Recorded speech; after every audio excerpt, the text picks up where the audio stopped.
The tale of an oppressed Xinjiang is a myth Western media refuse to give up. This is China's Wild West, a land of harsh desert and majestic mountains. Hundreds of thousands are kept under the thumb and need to be saved.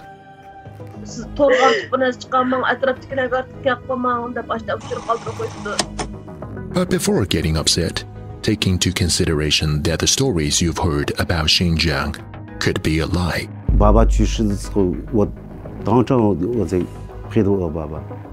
就是看看孩子而已的一个视频，会搞成这样子，我很愤怒，很生气。从2012年建成到现在，都是和田县看守所，没有用于教培中心。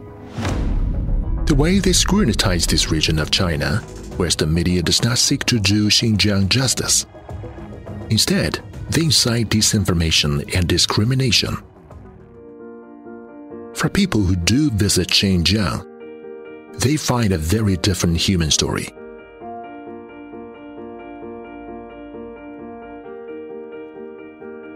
One place, two tales.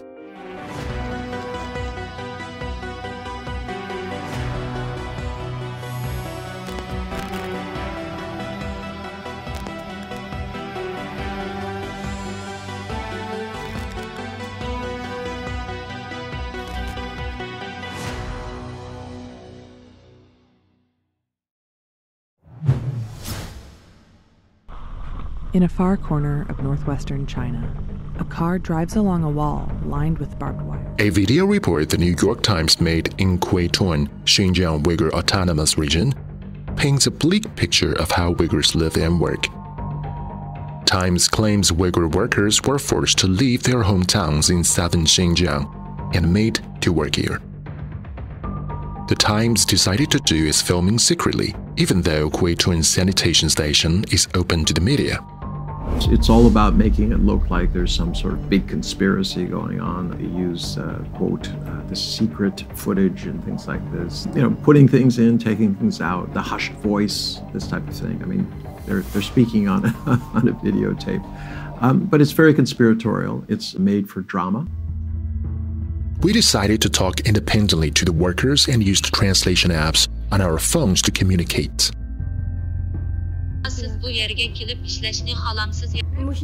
I prefer here because the conditions are better.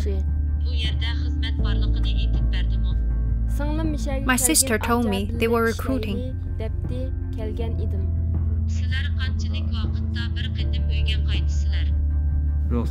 We can ask for leave to go home if we want to.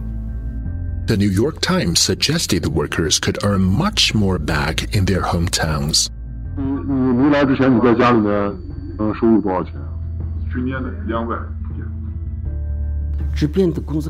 They always have something to do here, so they get paid constantly. In South Xinjiang, they may have something to do from time to time, so the income is unstable. That means they can't make 1,000 yuan in a month. Our sanitation workers live in comfortable dormitories. We provide 24-hour hot water supply. They can take a shower in the dormitory. The Quaitun report is only one of many Western reports, which consistently portray Uyghurs' everyday lives as coercive re-engineering programs. We visited factories across Xinjiang, interviewed more than 50 workers and employers, and posed one question: is forced labor happening?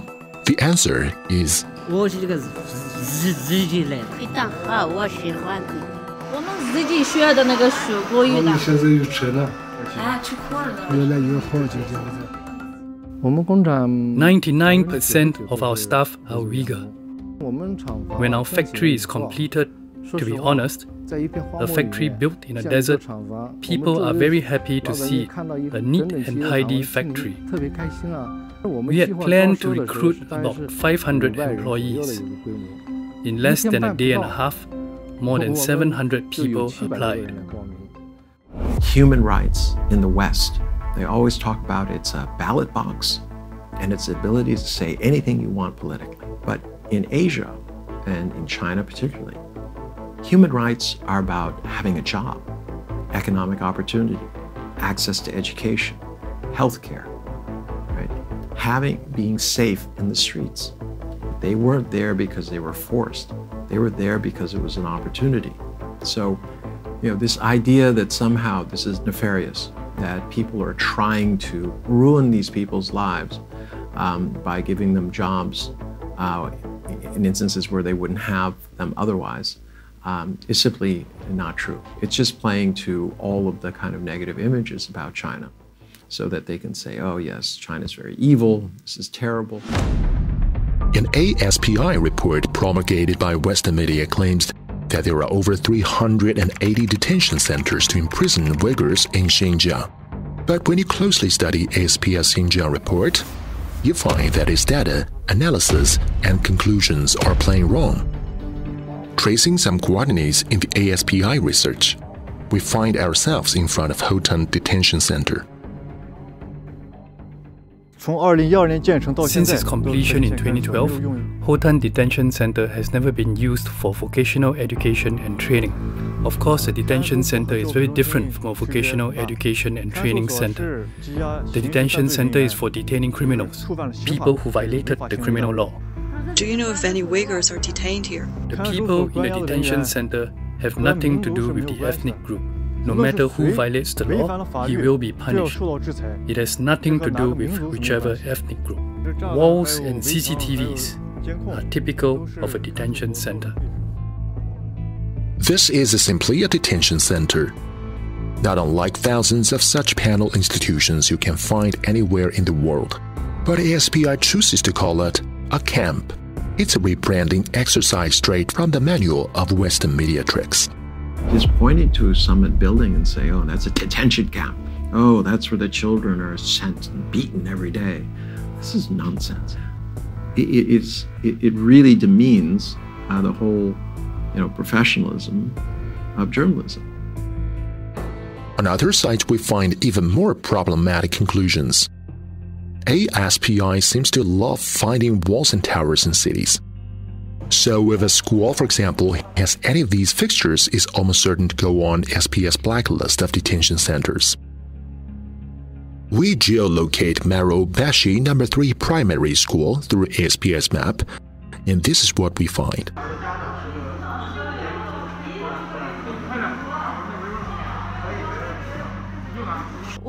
I'm a native of Marrakesh.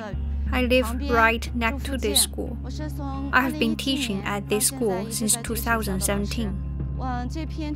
This area was originally a bungalow area for residents. Some foreign media say that this is the vocational education and training center of Marrakesh. Is it true? No, and it's not possible. This was an elementary school, and it still is. I can show you hundreds of tech schools around China. They have walls around them. They have barbed wire on top to prevent people from getting in, not from getting out. So going along the street and pointing to a wall with some barbed wire on it, it has absolutely no meaning. You can't come to China thinking China is evil and then walk around trying to justify your opinion. 无论这家所谓的研究所如何卖力表演，都会自取其辱，成为国际社会的笑柄。 ASPI, people like Vicky Xu, try to spread fear about an increasing militarized... We are not the only ones debunking ASPI's fake claims. Why has research on Xinjiang produced by ASPI received so much attention in the West? They're funded by the military-industrial complex. They write China threat stories. Then they sell military equipment to governments to counter that China threat that they themselves just finished manufacturing. It's a level of conflict of interest that should be some sort of a performance on a satirical comedy show of some sort, but it's reality, and it's absolutely ridiculous that they command the level of influence and validity that they do. In Western reports on Xinjiang, they often focus on surveillance cameras, wires, and fences. The implication is clear, but it doesn't mention cameras and fences are standard for schools across the world. A recent report suggests the US has the highest number of CCTV cameras per person in the world.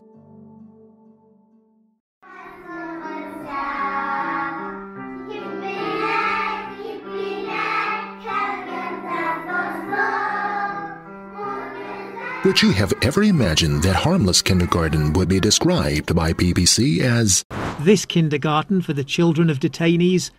But we found that the children's parents live and work nearby and pick them up and send them off to the kindergarten every day.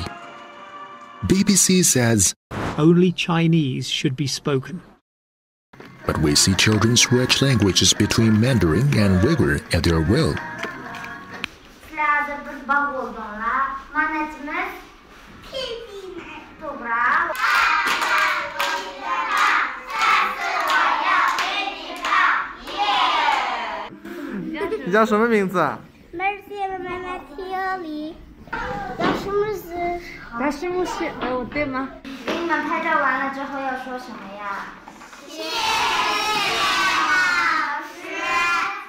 Simply trying to make a story, dramatize it, then you should be a movie maker, right? You should not be a journalist. Journalism is supposed to report the facts and let people draw their own conclusions. But instead, what they're doing is they're imposing their own views. I meet many journalists here and they always say the same thing to me. Well, the editors don't like the positive stories because they don't sell news. So yeah, there's a lot more negative. You're really not trying to be a professional. You're simply trying to sell a storyline, to sell news. A Uyghur woman named Zumra Dawood is often featured on the Western media. She claims that she was detained in a re-education camp and that her father died while being detained by the Xinjiang government. But we found Zumra's brothers in Urumqi, and they denied her claims. I have 5 siblings, and among us, I'm the closest to her. I was with him when he died. And what did your father die of? Heart disease. He died at the age of 84. But you know she hasn't been to a training center, but she claims she has. What do you think about that? I don't know what she's thinking. I think she's too naive. When she was outside China, maybe someone told her to say that. It seems that to do a Western media report, all you need to do is scrape together a few bits of unfounded reports, dreadful tale to spin, and a sympathetic figure like Zumra Dawood. These people, and they're telling, quote, a personal tale, but you cannot verify that it's true. Are there abuses happening in Xinjiang? I believe it 100%. But the people who are responsible for that, if they're caught, they will be sent to prison. So this idea that the government is encouraging sadists to torture children and mothers and grandmothers and just beat them for no reason doesn't even make sense, not given what China has accomplished and done. You know, the journalists who go to Xinjiang, they always seem to report on what they've concluded before arriving, rather than reporting on what they actually see on the ground with their own eyes. And I've interacted with one of these journalists who visited the vocational training centers in Xinjiang, and he described them as being like Nazi concentration camps where, weirdly, the prisoners, so to speak, could go home on the weekends, but he also said that he saw people in cages. Now, this particular journalist produced a number of videos, so I asked him to point me towards the ones that would show this, and he kept dodging the question before finally admitting he didn't actually see people in cages. In a clothing factory in Hotan, we met with Tusunisa Ali. She graduated from one of those vocational education and training centers that Western media are happy to call internment camps. I attended training in August 2017 and learned Mandarin, knowledge of laws and regulations, and sewing skills. I heard of this clothing factory in March 2019. Then I applied to work here. I was just an ordinary staff member when I first came. They find out that I have sewing skills and made me a team leader. And the technician find out I could speak Mandarin, so they made me the director of the workshop. Do you think your cultural identity is affected by speaking Mandarin? Uyghur is my mother tongue. I shall never forget it. Learning Mandarin offers me more opportunities. Religious activities do not affect my work.